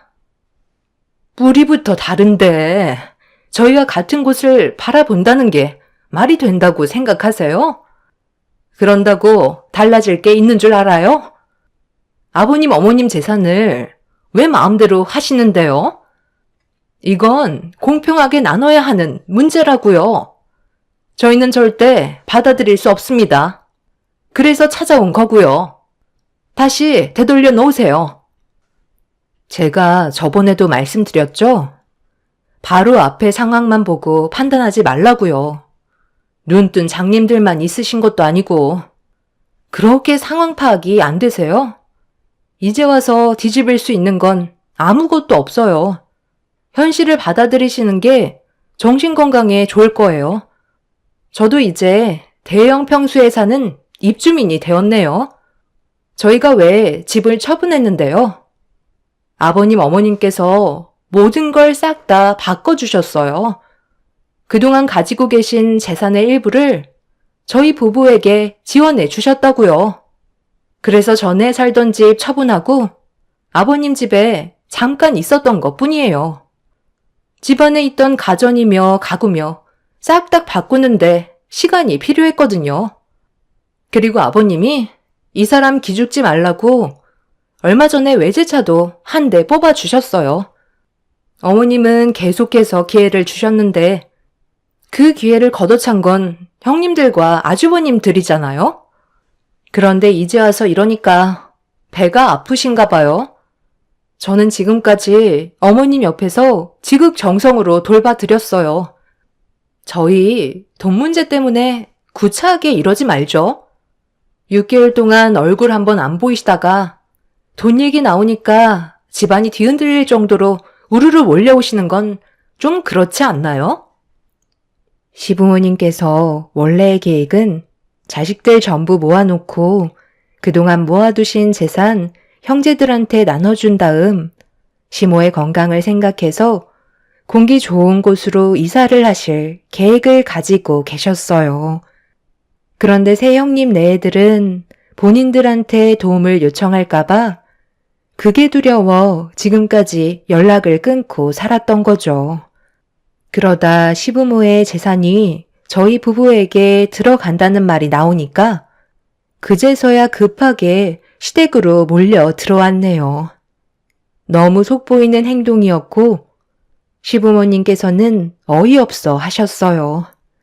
새 아주버님들은 절대 그렇게 할 수 없다며 난리를 치셨지만 바뀌는 건 하나도 없었습니다. 새 형님들은 재산에 대한 문제가 불공평하다면서 이의를 제기했어요. 우리가 가진 재산들이 탐이 나면 너희들이 있을 때 잘했어야지.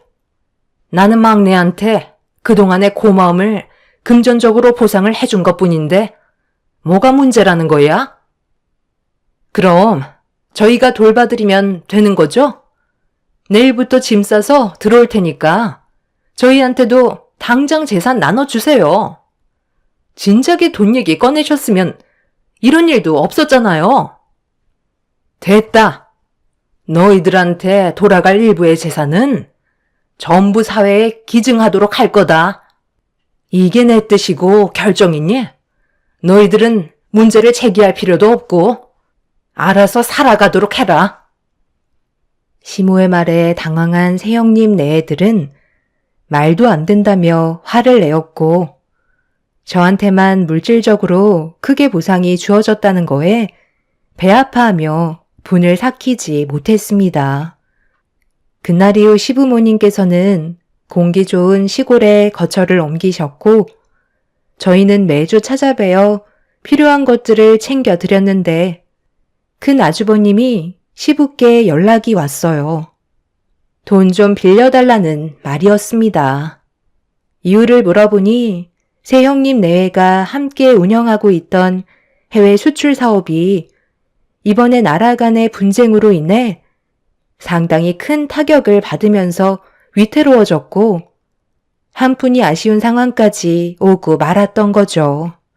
분명 부모라면 자식을 도와주고 싶은 마음이 있으셨겠지만 그동안 했던 행동들에 대한 실망감이 크셨는지 시부는 새 형님 내외를 도와주지 않으셨고 결국 대형 평수를 살던 집과 재산들을 전부 처분해 손해 난 부분들을 힘겹게 처리 중이라는 소식을 듣게 되었네요. 지금 현재 밥 한 숟갈 떼기 힘들 정도로 사정이 많이 힘들어진 것 같아 보였습니다. 아무래도 장기화가 될 것 같다는 남편의 말에 시부모님께서도 안색이 안 좋아지셨지만 아직까지 도와주지는 않고 계시네요. 새 형님들은 저에게 전화를 했지만 일부러 받지 않고 있어요. 그건 시부모님을 무시하는 행동 같아 저는 최대한 시부모님의 의견을 따를 생각입니다. 결국 새 형님들의 기고만장했던 콧대는 무너지게 되었고 줄줄이 줄초상 나게 되면서 저보다 더 못한 환경에서 살게 되었네요. 본인들이 선택한 길인 만큼 감수하며 살아야지 어쩌겠어요. 아직까지 자존심은 남아있는지 새 형님들은 시부모님께 용서를 구하지 않고 있네요. 애초부터 서로가 잘 지냈다면 이런 일은 없었을 텐데 참 안타깝기만 합니다. 한 치 앞도 모르는 인생, 제 사연을 들어주신 여러분들께서도 언제나 좋은 마음으로 베풀며 살아가시길 바랍니다. 오늘 하루도 행복하시고 웃음이 가득한 날이 되시길 바랄게요. 감사합니다.